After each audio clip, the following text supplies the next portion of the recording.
Hey, let's get into it. It doesn't take much to do way more damage than we ever intended. A few sharp, quick words, a knee-jerk reaction, something said in the moment, it can keep echoing long after. And most of us have lived on both sides of that, especially if we're married, right? Where we've said things that, man, we just wish we could take back. But we've also received those words too that have stayed with us and lingered far longer than they were ever intended. James wants to lean into that tension here in James 3, 5 to 8. How great a forest is set ablaze by such a small fire. And the tongue is a fire, a world of unrighteousness. The tongue is set among our members, staining the whole body, setting on fire the entire course of life, and set on fire by hell. For every kind of beast and bird, of reptile, and sea creature can be tamed, and has been tamed by mankind. But no human being can tame the tongue.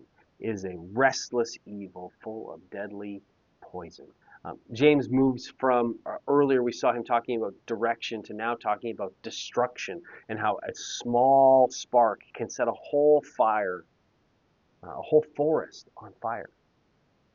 It's not just dramatic for the sake of causing effect, but it's meant to feel disproportionate. How small a spark, a little flame setting a whole forest on fire, because that's how our speech works. The damage is often larger than the moment that caused it. And James presses farther into that. He calls the tongue a fire, not just capable of damage it, but carrying it, spreading it. Words don't just reflect what's happening in us, they can also amplify it. They can take something really small and make it consume everything around it. And James even says that the tongue can stain the whole body. In other words, our speech doesn't just stay contained, it leaks into everything, into relationships, into reputation, into community. And once those things spread, sometimes it's not easily undone. It's not easily washed clean. And there's a sobering reality here. James says that we've learned to tame all kinds of things, animals, nature, the created world, but the tongue remains really difficult to bring under control. Not because our effort doesn't matter or make a difference, but because the issue runs far deeper than just the words that we say. It's consistent with what Jesus says. The mouth reveals the heart, which means the struggle with speech is ultimately not just a surface issue, it's an inner heart issue. And that's why behavioral modification alone just doesn't resolve it. James describes the tongue as restless. That's unsettled, uncontained, which kind of is how it feels. One moment can be measured and the next moment just hyper reactive. One conversation can feel really calm, but the next one can turn and be sharp. And this is where the weight of this passage lands. And it's not about shame, but clarity. That left to itself, the tongue is not neutral or probably good.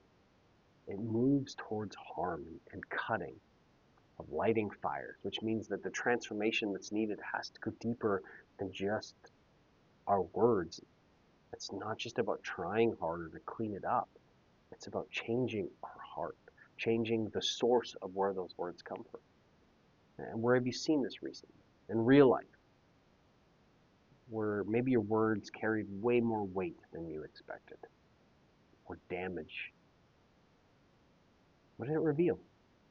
And what might it look like to bring that part of your life um, into God's work of change? Not having to control everything all at once, doing it instantly, but just slowly over time becoming more aware of where our words come from, of the damage they can do, being more attentive, being more dependent on Him, being slower, more cautious. It's not about always just having perfect speech and having it instantly. It's about having a transformed heart and what our words have to say about the deeper issues that are going on inside of us and that reactivity. And as we allow God to do that transformation in our hearts, it'll reshape how we speak, and that will reshape the relationships around us. Wherever you find yourself, God goes with you today.